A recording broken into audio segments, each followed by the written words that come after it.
Malam itu jerit kambing memecah sunyi Cikembang, pendek, parau, lalu putus seolah lehernya dicekik oleh tangan yang tidak kelihatan. Warga yang terbangun cuma berani mengintip dari balik bilik. Tidak ada yang keluar. Pagi harinya, kandang Pak Lurah kosong. Tali masih terikat rapi. Tanah di sekitarnya dingin, basah, dan berbau anyir seperti besi karatan. Sejak kejadian itu, desa seperti kehilangan nafas. Daun padi menguning sebelum waktunya. Singkong membusuk di dalam tanah.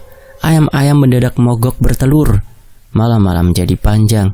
Angin sering membawa bisikan, lirih dan tak utuh, menyebut-nyebut nama orang yang sedang terlelap. Orang tua menyebutnya angin salah jalan. Anak-anak disuruh cepat tidur. Pintu dipalang sebelum azan Isya selesai. Di rumah panggung dekat balai desa, Kang Darta duduk menatap lantai bambu yang mulai menghitam. Pimpinan Jaipong Kembang Tanjung itu menghitung ulang uang receh di atas tampah. Suaranya beradu kering, tak sebanding dengan beban di dada. Sudah 3 bulan mereka tak manggung, hajatan sepi. Orang-orang lebih memilih menutup diri daripada mengundang keramaian. Kembang Tanjung ikut tercekik, pelan tapi pasti. "Kang," suara Naila memecah hening. Sinden muda itu menyampirkan selendang, wajahnya pucat. "Beras tinggal segini." Ia menunjukkan kaleng kecil, isinya tak sampai separuh. Kang Darta mengangguk, menelan ludah. "Sabar, rezeki mah aya jalana." Ucapannya terdengar lebih seperti penghiburan untuk dirinya sendiri. Sore menjelang maghrib, Uwak Saeb datang dengan motornya yang knalpotnya batuk-batuk. Ia tukang ojek, tahu segala kabar yang beredar sebelum jadi omongan warung. Wak Saeb mematikan mesin, menepuk lutut, lalu mencondongkan badan. "Kang, aya kabar?" Kang Darta menoleh. "Kabar naon?" "Juragan ireng," bisik Wak Saeb, seolah nama itu bisa bangun dan mendengar. "Orang kaya, katanya mau bikin hajatan gede, nyari jaipongan." Nama itu mengendap di udara. Juragan ireng, juragan hideng. Kang Darta pernah dengar sepintas dari obrolan pasar yang putus-putus. Orang bilang ia jarang muncul siang hari. Rumahnya tak jelas di mana, tapi uangnya nyata, banyak. "Hajatan di Cikembang?" tanya Kang Darta. Wak Saeb menggeleng. "Bukan, katanya teh di daerah seberang hutan, tapi bayaran..." Ia menggeser telunjuk di telapak tangan, isyarat yang tak perlu dijelaskan. "Bayarannya mantap." Angin sore bergesir, membawa bau tanah basah. Naila yang mendengar dari balik pintu merapatkan selendang. Ada sesuatu di perutnya yang mengeras. "Kang," katanya pelan, "kenapa kabar beginian muncul pas desa lagi kacau?" Kang Darta menghela nafas. Ia tahu kegelisahan itu bukan tanpa sebab. Sejak kecil, ia diajari membaca tanda. Tapi, perut orang-orang Kembang Tanjung tak bisa menunggu tafsir panjang. "Kita belum apa-apa," katanya lebih tegas. "Cuma kabar." Malam turun, di gardu ronda, para lelaki berkumpul, membahas ternak yang hilang dan suara-suara aneh. Ada yang bersumpah melihat bayangan tinggi di tepi sawah. Ada yang mendengar kendang dipukul dari arah hutan. Padahal tak ada hajatan. Kembang Tanjung jadi bahan bisik. "Jaipong mah gampang manggil makhluk halus," kata seseorang. "Geraknya disukai." Naila pulang dengan langkah cepat. Di rumah, ia bermimpi aneh. Di panggung bambu, ia menari sendirian. Penonton berderet, wajahnya tertutup kain hitam. Saat ia membuka suara, suaranya keluar bukan miliknya. Pagi berikutnya, Kirman datang membawa kendang yang kulitnya mulai kusam. "Kalau ada tawaran, Kang," katanya tanpa basa-basi. "Aku ikut. Anak di rumah butuh susu." Kang Darta menatap wajah-wajah itu, Naila, Kirman, dan anggota lain yang datang satu persatu. Di luar, langit mendung menggantung rendah. Dari kejauhan, hutan lebak sampang seperti punggung raksasa yang tidur, menunggu sesuatu dibangunkan. Wak Saeb muncul lagi, kali ini lebih singkat. "Utusannya bakal datang bentar lagi," katanya. Kang Darta berdiri. Di dadanya, antara takut dan harap saling tarik-menarik, Desa Cikembang terus berbisik. Dan di sela bisikan itu, nama Juragan Ireng terasa makin dekat, terlalu dekat untuk diabaikan. Ki Ja'far datang saat matahari belum sepenuhnya naik. Kabut masih menggantung rendah di Cikembang, membuat rumah-rumah tampak seperti berdiri di atas awan tipis. Lelaki itu muncul di ujung jalan tanah. Langkahnya pelan tapi pasti. Pakaiannya serba hitam, dari ikat kepala sampai sandal jepit yang sudah aus. Kulitnya pucat, bukan pucat orang sakit, melainkan seperti jarang kena matahari. Ia berhenti di depan rumah Kang Darta tanpa bertanya, mengetuk pintu 3 kali. Jaraknya sama, bunyinya rata. Kang Darta yang baru selesai wudhu tertegun. Ada rasa dingin merambat di tengkuknya. Entah kenapa, ia membuka pintu. Lelaki di depannya menunduk sedikit, senyum tipis menggantung di bibirnya. "Kang Darta," ucapnya lirih tapi jelas. "Abdi Ki Ja'far, utusan Juragan Ireng." Nama itu membuat udara di Serambi terasa lebih berat. Kang Darta mempersilahkan masuk. Ki Ja'far duduk bersila, punggungnya tegak, pandangannya tak banyak bergerak. Ia menaruh sebuah amplop coklat tebal di tengah ruangan, tepat di atas tikar pandan. "Juragan Ireng badhe ngadamel hajatan, perlu jaipongan, kembang Tanjung dipilih," kata Ki Ja'far. Kang Darta menelan ludah. "Hajatna di mana?" "Di Lebak Sampang, Kang." Nama itu asing, tak ada dalam peta hajatan yang pernah ia datangi. Ki Ja'far seperti membaca keraguan itu. "Desa terpencil, tenang, aman, Kang." Ia mendorong amplop sedikit. Dari celahnya terlihat lembaran uang merah. Kang Darta tak perlu menghitung untuk tahu jumlahnya besar. Lebih dari cukup untuk menutup utang, membeli beras, memperbaiki kendang Kirman. "Kenapa mendadak?" tanya Kang Darta. "Hajatan tidak menunggu, 3 hari lagi," jawab Ki Ja'far singkat. Setelah Ki Ja'far pergi, rumah itu terasa kosong. Meski masih pagi, Kang Darta memanggil Naila dan Kirman. Mereka duduk melingkar. Amplop coklat jadi pusat perhatian. Naila menatapnya lama. Dadanya naik turun. "Lebak Sampang itu dekat hutan. Aku pernah dengar. Orang jarang pulang kalau masuk ke sana," katanya pelan. Kirman menggeser duduknya.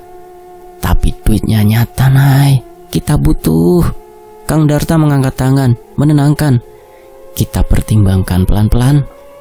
Sore harinya, anggota Kembang Tanjung berkumpul di sanggar. Ada yang antusias, ada yang ragu. Kang Darta bicara apa adanya, tentang bayaran, tentang lokasi, tentang waktu yang sempit. "Kalau ada yang tidak sanggup, aku mengerti," katanya. Tak ada yang berdiri, sunyi menggantung. Kirman memecahkannya. "Aku ikut, Kang." Satu persatu mengangguk. Naila yang terakhir. Ia menarik nafas panjang. "Aku ikut," katanya, meski matanya tak sepenuhnya yakin. Malam itu, Kang Darta didatangi mimpi. Ia melihat panggung berdiri di tanah hitam. Lampu minyak berayun, menyorot penonton tanpa wajah. Di antara mereka, seseorang berbaju hitam berdiri membelakangi panggung. Saat ia menoleh, wajahnya kosong, hitam seperti lubang. Paginya, Ki Ja'far kembali. Ia membawa daftar kebutuhan dan pesan-pesan aneh. "Datang sebelum maghrib, jangan mampir kemana-mana, jangan menoleh ke belakang kalau mendengar panggilan." Kirman terkekeh kecil, mengira itu lelucon. Ki Ja'far menatapnya lama, senyumnya tak berubah. "Di sana, ikuti alur, main sampai selesai." Lanjutnya, "Kalau hujan?" tanya Kang Darta. "Tidak akan hujan." Saat Ki Ja'far pergi, Naila memeluk selendangnya erat. "Kang, kalau kita batalkan?" katanya lirih. Kang Darta menatap halaman, tempat dedaunan gugur tanpa angin. "Kita sudah terima uang muka." Keputusan itu seperti pintu yang tertutup pelan. Tak ada suara keras, tapi tak bisa dibuka kembali. Di kejauhan, hutan Lebak Sampang berdiri diam, seolah tahu ada tamu yang sedang bersiap. Rombongan Kembang Tanjung berangkat selepas zuhur. Saat matahari masih tinggi, tapi sinarnya terasa dingin. 2 mobil bak terbuka menunggu di tepi jalan desa. Di depan, Ki Ja'far duduk di kursi penumpang, diam seperti patung. Di belakang kemudi, salah satu suruhan juragan Ireng, lelaki berwajah datar, tak banyak bicara. Kendang, gong kecil, kostum jaipong, dan pengeras suara diikat rapi. Kang Darta naik paling akhir. Ia menepuk-nepuk sisi mobil, seperti orang menenangkan kuda sebelum berangkat jauh. Begitu meninggalkan Cikembang, jalan tanah berubah menyempit. Sawah-sawah menghilang, digantikan kebun dan semak. Rumah-rumah jarang, sinyal ponsel mati satu persatu. Angin masuk dari samping, membawa bau daun tua dan tanah lembab. Naila duduk memeluk tas kecil berisi selendang dan riasan. Sejak roda pertama kali berputar, dadanya terasa sesak. Ada rasa seperti sedang dibawa terlalu jauh, bukan cuma oleh jarak. "Kir," bisiknya pada Kirman yang duduk di samping kendang. "Kamu ngerasa aneh gak?" Kirman mengangkat bahu. "Aneh gimana? Jalan kampung mah begini." Mobil berbelok ke jalur berbatu. Pepohonan makin rapat. Cabangnya saling mengait di atas kepala, menutup cahaya. Udara berubah, lebih dingin, lebih berat. Naila menoleh ke kiri, melihat sesuatu bergerak di balik batang pohon. Bayangan tinggi, kurus, lalu lenyap. Ia mengucek mata. Saat melihat lagi, tak ada apa-apa. "Berhenti sebentar, Kang," katanya mendadak. Suaranya naik tanpa ia sadari. Kang Darta menoleh dari kursi depan. "Kenapa?" "Aku kayak lihat orang di hutan." Ki Ja'far menoleh pelan. "Hutan banyak penghuninya, tidak semuanya ingin dilihat," katanya datar. Mobil tidak berhenti. Perjalanan berlanjut. Jalan makin rusak. Batu-batu besar membuat kendaraan berguncang. Di satu titik, Naila mendengar suara seperti orang memanggil namanya, lirih, panjang, dari arah pepohonan. Ia menoleh cepat. "Naila?" Suaranya bukan suara manusia yang ia kenal. Ada getar yang salah di ujungnya. "Kang," katanya lagi, kali ini lebih pelan. "Aku dengar suara, Kang." "Jangan hiraukan," jawab Kang Darta cepat. "Angin hutan memang begitu." Naila terdiam. Tangannya dingin. Ia menunduk, membaca doa dalam hati. Tapi kata-katanya berantakan. Salah satu suruhan juragan Ireng menoleh ke belakang. Matanya hitam, tak berkedip. "Jangan banyak bicara," katanya singkat. Di tengah perjalanan, mereka melewati sebuah jembatan kayu tua. Air sungai di bawahnya hitam, mengalir lambat, tanpa suara. Di tepi sungai, Naila melihat batu-batu disusun seperti nisan kecil. Di atasnya, sisa-sisa kembang yang sudah menghitam. Saat mobil melintas, ia mendengar kendang di bak belakang berbunyi pelan. Padahal tak ada yang menyentuhnya. Duk, sekali, lalu diam. Kirman menatap kendangnya, wajahnya berubah pucat. "Kang, kendangku." "Diam," potong Kang Darta. Suaranya lebih keras dari niatnya. "Jangan bikin suasana tambah runyam." Ki Ja'far tersenyum tipis, memandang lurus ke depan. Hutan lebak sampang mulai menelan mereka sepenuhnya. Tak ada lagi tanda desa, tak ada suara ayam, tak ada bau asap dapur, hanya derak ranting dan gesekan daun. Matahari tertutup kanopi pohon, membuat siang terasa seperti sore tua. Naila melihat lagi bayangan-bayangan itu, kini lebih jelas, berdiri di antara pohon, berjejer, diam. Wajah mereka samar, seperti dilapisi kabut. Saat ia berkedip, mereka bergeser lebih dekat. "Kang Darta," katanya hampir menangis, "ini gak beres, kita balik." Kang Darta mengepalkan tangan. Ada bagian dari dirinya yang ingin menuruti itu, tapi wajah-wajah anggota Kembang Tanjung terlintas di kepalanya. Perut kosong, amplop coklat, janji rejeki. "Kita sudah jauh. Sedikit lagi," katanya akhirnya. Mobil melaju. jalan menurun, lalu mendatar. Tiba-tiba udara berubah, hangat sesaat, seperti melewati batas tak kasat mata. Naila merasakan telinganya berdenging.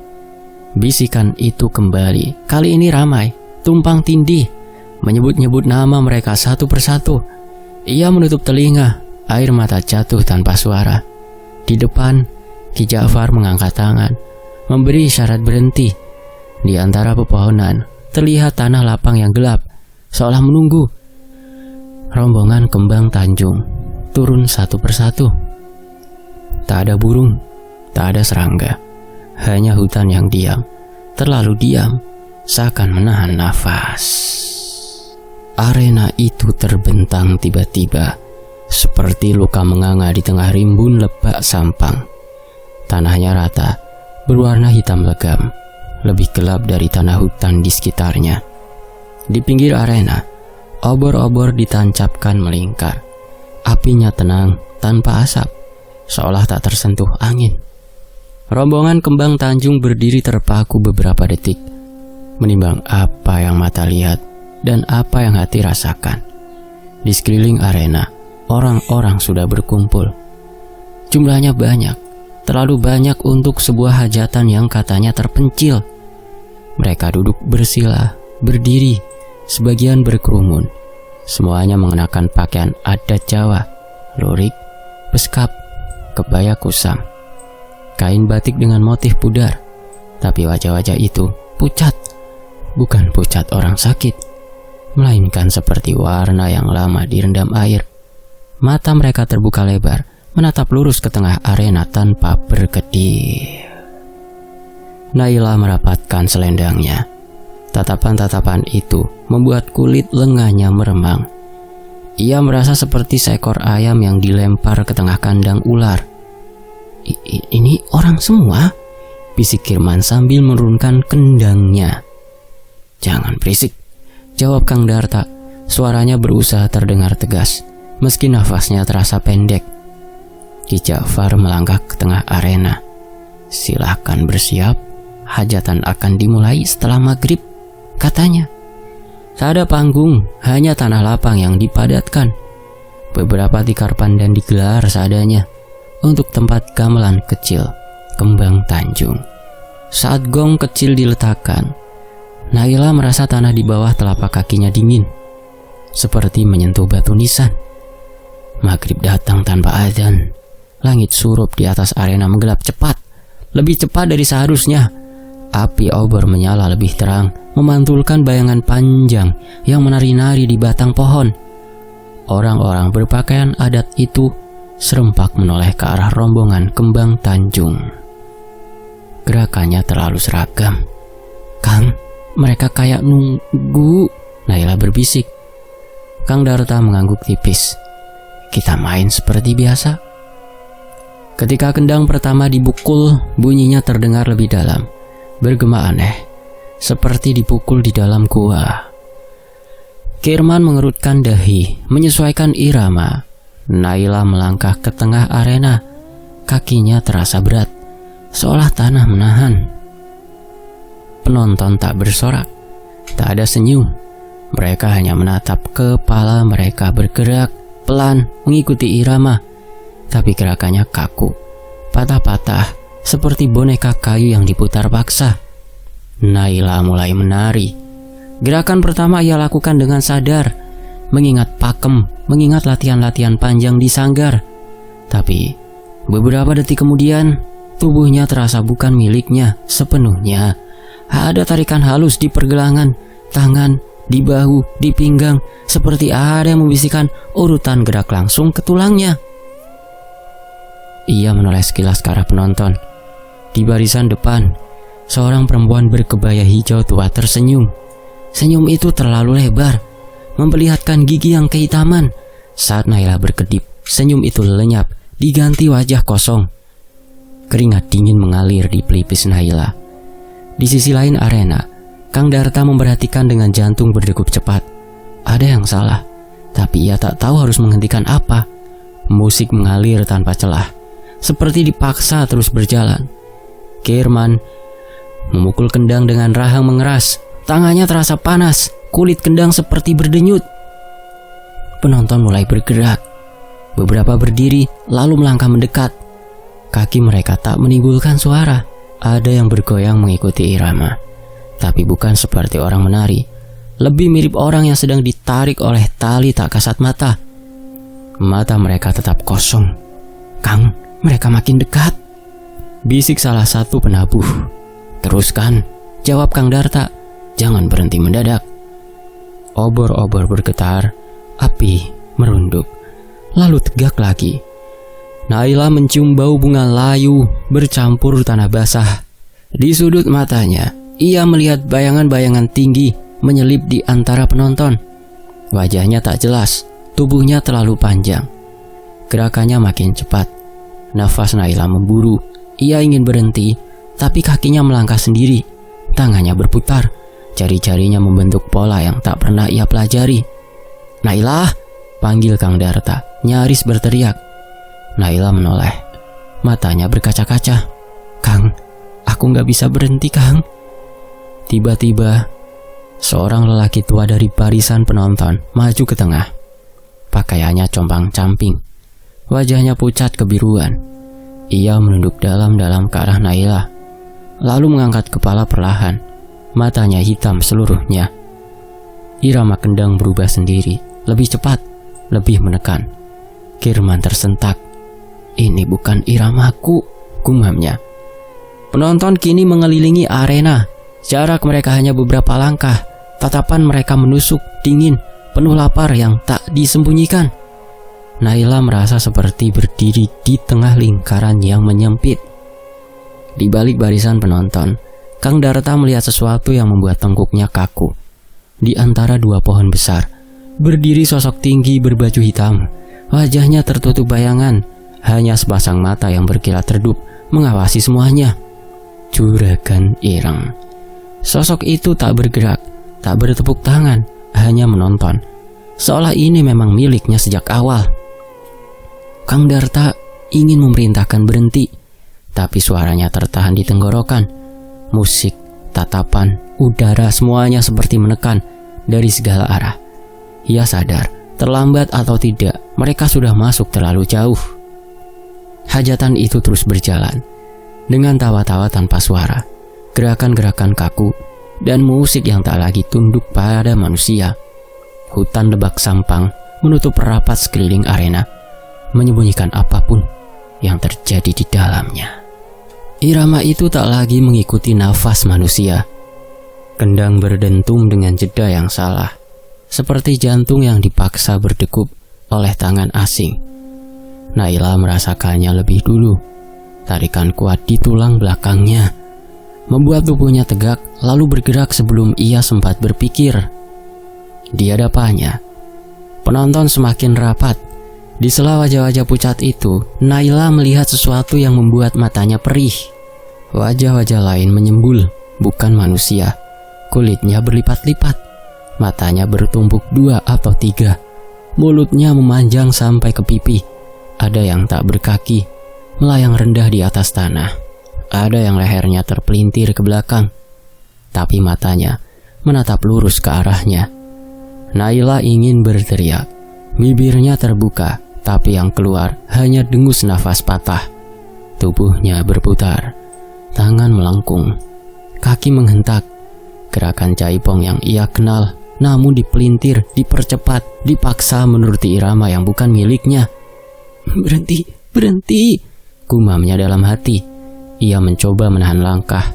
Otot-ototnya menegang, tapi justru bergerak lebih cepat. Ada rasa panas menjalar dari telapak kaki ke pinggang, lalu ke tengkuk, seperti aliran arus di telinganya. Bisikan ramai berdesakan. "Teruskan, tarikan lagi, jangan berhenti, ayo terus menari." Air mata Naila jatuh, membasahi pipi. Ia melihat Kang Darta di kejauhan. Wajahnya pucat, mulutnya bergerak memanggil namanya. Tapi jarak di antara mereka seperti diregangkan. Semakin jauh, meski ia merasa hanya beberapa langkah. Di sisi panggung tanah, Kirman memukul kendang dengan mata membelalak. Tangannya bergerak sendiri, cepat, menghantam kulit kendang sampai bunyinya serak. Ia mencoba melepas pegangan, tapi jarinya justru mencengkeram lebih kuat. "Kang, ini bukan aku," desisnya. Suaranya tenggelam oleh musik. Penonton mulai bergoyang, bukan tarian, melainkan gerakan menyeret, bahu naik turun, kepala miring dengan sudut tak wajar. Di antara mereka, makhluk-makhluk itu kini lebih jelas. Bau amis bercampur kembang busuk menguar tebal. Tiba-tiba, salah satu penabuh saron di belakang Kirman berhenti bergerak. Satu kedipan, lalu bangkunya kosong. Alat musiknya jatuh ke tanah, berdenting pendek, lalu senyap. Tak ada teriakan, tak ada jejak. "Kang, Ujang mana?" teriak Kang Darta. Tak ada jawaban. Panik menyebar seperti api. Salah satu penari mundur menabrak penonton. Tubuhnya tertelan kerumunan. Dalam hitungan detik, ia menghilang. Seolah tanah membuka mulut dan menelannya bulat-bulat. "Cukup!" Kang Darta berteriak. Suaranya pecah. "Hentikan!" Namun musik justru memuncak. Kendang Kirman berdentum keras, lalu tiba-tiba terputus. Kirman menghilang. Kendangnya jatuh menggelinding ke sisi arena, berhenti di dekat obor. Kulitnya mengempes, seperti mengerut seketika. Kang Darta berlari ke arahnya, lututnya hampir tak menyangga tubuhnya. "Kirman! Naila!" teriaknya menoleh ke segala arah. Penonton menatapnya, kini dengan senyum-senyum tipis yang tak pernah sampai ke mata. Di antara mereka, sosok-sosok itu bergerak lebih dekat. Naila menari di tengah lingkaran, nafasnya terengah, matanya kosong sesaat, lalu berkedip penuh ketakutan. "Kang, tolong!" Suara Naila melayang, nyaris tak terdengar. Kang Darta mencoba menerobos kerumunan, tangannya mendorong bau-bau dingin yang terasa seperti kayu basah. Tapi setiap langkah ke depan, tanah di bawah kakinya bergeser, membuatnya melenceng ke samping. Arena terasa berputar, orientasi hilang. Ia melihat celah di antara dua pohon dan berlari, berharap menemukan orang, apapun. Begitu melewati batas obor, kegelapan menelan. Suara musik teredam, diganti dengung panjang yang membuat kepala pening. "Tolong!" teriaknya. Hutan menjawab dengan sunyi. Kang Darta berlari tanpa arah. Pohon-pohon tampak sama. Batangnya berlumut, akarnya menjulur seperti jebakan. Ia menabrak ranting, jatuh, bangkit lagi. Setiap kali ia menoleh, jalan yang ia lalui berubah, berbelok ke tempat yang tak dikenalnya. Di belakangnya terdengar langkah, banyak. Namun saat ia berhenti dan berbalik, tak ada siapapun, hanya bayangan yang memanjang lalu menyusut. Di arena, Naila akhirnya tersungkur. Tubuhnya gemetar hebat, tapi kakinya masih bergerak, menyeretnya bangkit lagi. Di sekelilingnya penonton bertepuk tangan pelan, sinkron tanpa suara keras. Makhluk-makhluk itu mendekat, wajahnya merapat, nafasnya berembun dingin. Naila menjerit-jerit. Kali ini suaranya keluar, jerit panjang yang menyayat, namun seolah diserap tanah. Ia merasakan tangan-tangan dingin menyentuh pergelangan, pinggang, bahu. Dunia berputar. Di hutan, Kang Darta terjerembab di sebuah cekungan. Tanahnya basah, lengket. Ia mencoba bangun, tapi kakinya terseret akar yang bergerak seperti hidup. Di kejauhan, ia mendengar kendang sekali, dua kali, padahal ia tahu Kirman sudah tiada. "Duh Gusti!" desahnya. Ia memejamkan mata, mencoba mengingat jalan pulang, tapi setiap bayangan desa memudar, digantikan wajah-wajah pucat itu. Saat ia membuka mata lagi, kabut turun, menutup pandangan. Jalan setapak di depannya bercabang 3. Semuanya tampak sama. Kang Darta melangkah ke salah satu. Langkahnya terasa ringan sesaat, lalu berat, seperti menembus lumpur. Di belakangnya, hutan tertawa tanpa suara. Di arena, obor-obor meredup, musik berhenti mendadak. Naila tergeletak, nafasnya tersengal, matanya menatap langit yang tertutup daun.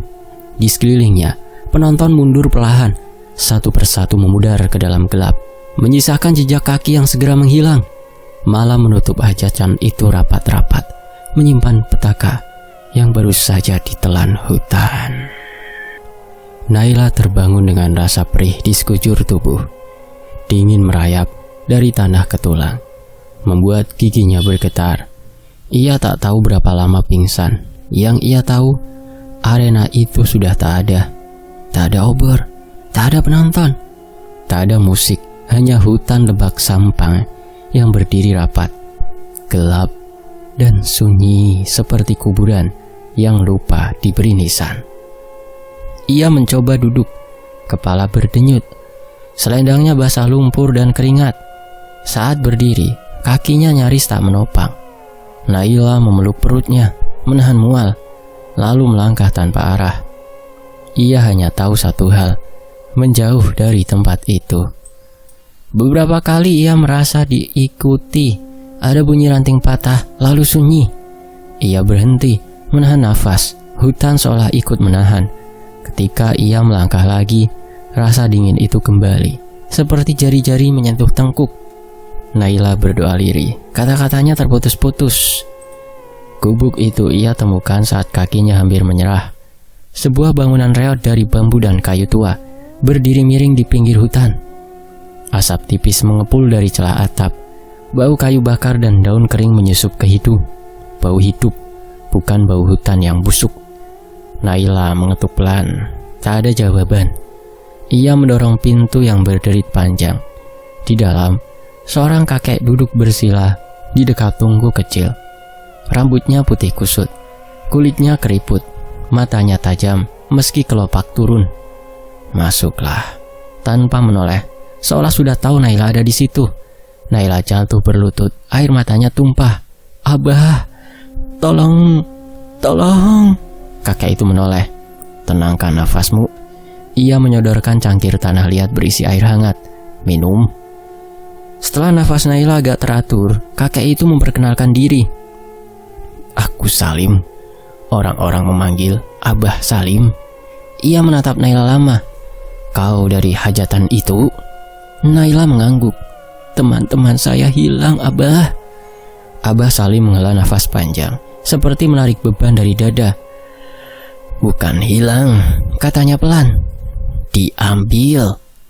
Kata itu jatuh berat. Abah Salim bangkit, menambah kayu ke tungku. Bayangannya menari di dinding gubuk. Juragan Ireng bukan manusia. Ia siluman. Penguasa hutan ini sejak lama. Nama itu hanya topeng. Wajahnya berganti, tapi laparnya sama. Naila menelan ludah. Hajatan itu pesugihan. Ia memberi kekayaan pada orang-orang yang berani datang ke situ, ke hajatan itu. Potong Abah Salim. Tapi bukan tanpa pengorbanan. Pengorbanannya tumbal manusia. Biasanya seniman, penari, pemusik. Mereka yang peka mudah ditarik. Naila teringat kendang Kerman yang berbunyi sendiri. Tatapan penonton, wajah-wajah yang bukan manusia. Tubuhnya gemetar. Kenapa Abah tahu? Tanyanya. Abah Salim menatap api. Karena aku dulu penjaga batas. Ia tersenyum pahit. Dan karena aku sudah terlalu lama hidup di pinggir hutan ini. Ia mengambil bungkusan kecil berisi kembang kering dan abu. Setiap hajatan, hutan meminta bagian. Musik adalah undangan, tarian adalah kunci. Begitu irama menyatu, lingkaran tertutup. Apakah teman-teman saya masih hidup? Naila bertanya dengan suara hampir tak terdengar. Abah Salim tak langsung menjawab. Ia menatap Naila lama. Yang diambil jarang kembali. Kalaupun kembali, bukan sebagai manusia. Kata-kata itu menghantam Naila. Dadanya sesak. Kang Darta. Hutan memutar jalan, kata Abah Salim. Yang masuk dengan panik akan disesatkan sampai lelah. Naila teringat wajah Kang Darta berlari ke gelap. Air mata kembali jatuh. Saya harus bagaimana? Abah Salim mendekat. Ia mengikatkan seutas benang hitam di pergelangan tangan Naila. Ini bukan pelindung, katanya jujur.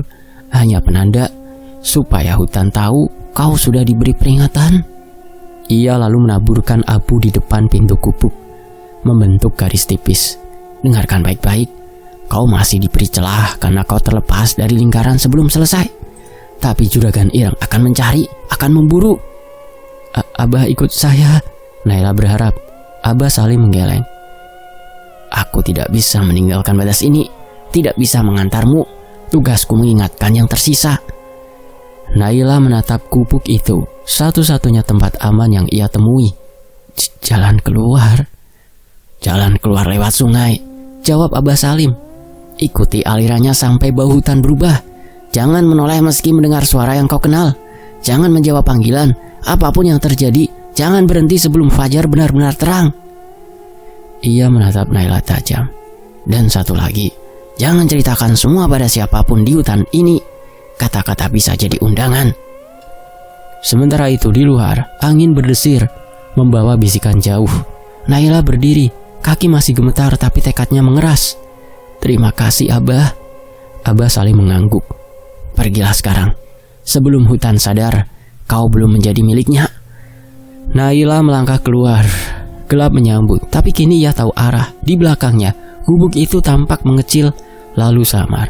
Di depannya, hutan membuka lorong sempit, cukup untuk satu orang yang berlari meninggalkan rahasia yang terlalu mahal untuk dibayar. Naila tiba di Cikembang menjelang subuh, saat kabut masih menggantung rendah dan ayam-ayam belum berani berkokok. Langkahnya limbung, selendang di pundaknya kusam, berbau sungai dan daun busuk. Begitu kakinya menginjak tanah desa, lututnya melemas. Ia terduduk di pinggir jalan, menahan tangis yang sejak tadi dipaksa diam. Orang pertama yang melihatnya adalah Wak Saeb. Tukang ojek itu terperanjat, motornya hampir oleng. Naila, suaranya tercekat. Lah, lainnya mana?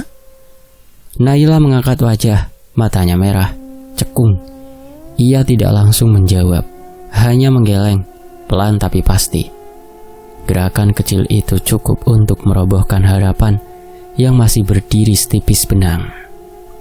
Kabar menyebar cepat. Pagi itu, rumah Kang Darta dipenuhi orang. Ibu-ibu menutup mulut dengan kerudung. Bapak-bapak berdiri kaku, tak tahu harus bertanya apa. Naila duduk di tengah, memeluk lutut, dikelilingi tatapan yang campur aduk, cemas, takut, dan menuntut penjelasan. Mereka nggak pulang, kata Naila akhirnya. Suaranya serak. Kirman dan yang lainnya diambil. Tangis pecah. Seorang ibu penabuh saron ambruk. Dipapah tetangga. Nama-nama disebut pelan, seperti doa yang tak yakin didengar. Desa Cikembang berduka, tapi juga ketakutan. Ingatan tentang ternak hilang dan bisikan malam kini punya wajah dan harga. Sejak hari itu, desa berubah. Pintu ditutup lebih awal. Tak ada lagi anak bermain senja. Orang-orang berbicara pelan, seolah takut kata-kata bisa mengundang. Setiap angin malam, Naila melihat mata-mata mengintip dari balik tirai. Naila tak tidur. Di rumahnya, ia menggelar selendang dan peralatan rias sisa-sisa hidup yang direnggut. Benang hitam di pergelangan tangannya terasa hangat sesekali, seperti mengingatkan. Ia teringat pesan Abah Salim tentang batas, tentang kata-kata yang bisa jadi undangan. Pada malam ketiga, Naila mendatangi balai desa. Ia meminta warga berkumpul. Suaranya gemetar, tapi tekadnya bulat. Ini bukan sekedar musibah, katanya. Ada yang mengincar kita. Juragan Ireng. Nama itu membuat beberapa orang menunduk. Yang lain berbisik, menolak percaya. Alah, itu cuma cerita, kata seseorang.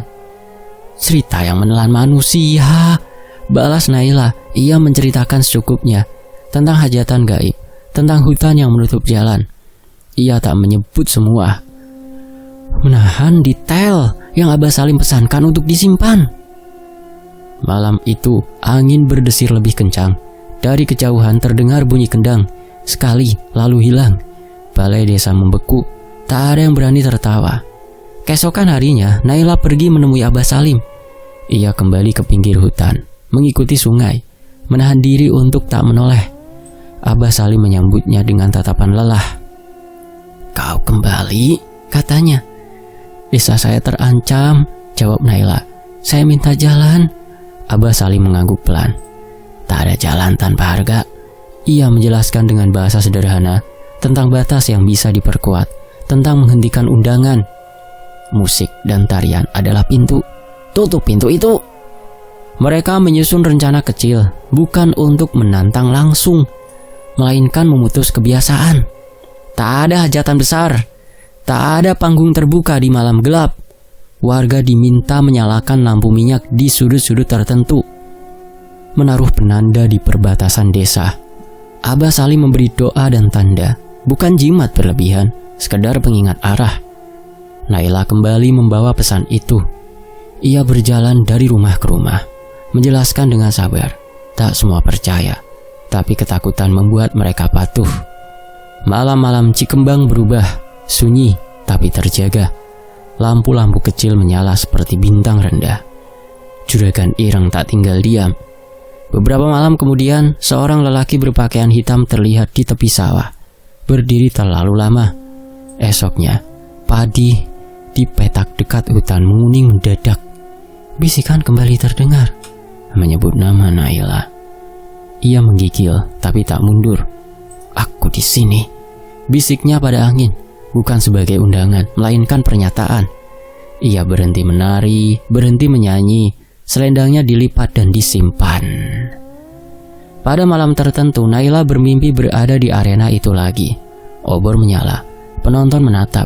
Di tengah sosok berbaju hitam berdiri. "Kau berutang," katanya tanpa suara. Naila menjawab dalam mimpi, "Utangku sudah lunas." Ia terbangun dengan nafas terengah. Benang hitam di pergelangannya putus. Hari-hari berlalu, tak ada lagi ternak hilang. Bisikan melemah, hutan tetap hutan. Gelap, tapi tak mendekat. Warga perlahan bernafas, namun duka tak pergi. Nama-nama Kembang Tanjung disebut setiap doa. Kendang Kirman disimpan di balai desa, tak disentuh. Suatu sore, Naila berdiri di tepi desa, memandang hutan lebak sampang. Ia tak menari tapi berdiri tegak. Dendam di dadanya tak meledak. Ia menjelma tekad. "Aku tidak akan mengundangmu lagi," katanya pelan. "Dan desaku bukan panggungmu." Dari kejauhan angin berdesir seperti tawa yang tertahan. Cikembang tak kembali seperti dulu. Ada luka yang menetap, tapi ada juga batas yang kini dijaga. Naila hidup dengan ingatan yang tak bisa dihapus, namun juga dengan keputusan yang tak akan ia langgar. Jika Juragan Ireng masih ada, ia tahu satu hal, pintunya telah ditutup. Dan kali ini oleh mereka yang memilih bertahan. Tak ada lagi hajatan jaipongan demi menutup pintu itu. Selesai. Demikianlah sebuah kisah. Semoga terhibur. Fakta Sejarah pamit. Wassalamualaikum warahmatullahi wabarakatuh. Sampai jumpa di kisah berikutnya. Terima kasih semuanya. Tetap di Fakta Sejarah. Alhamdulillah.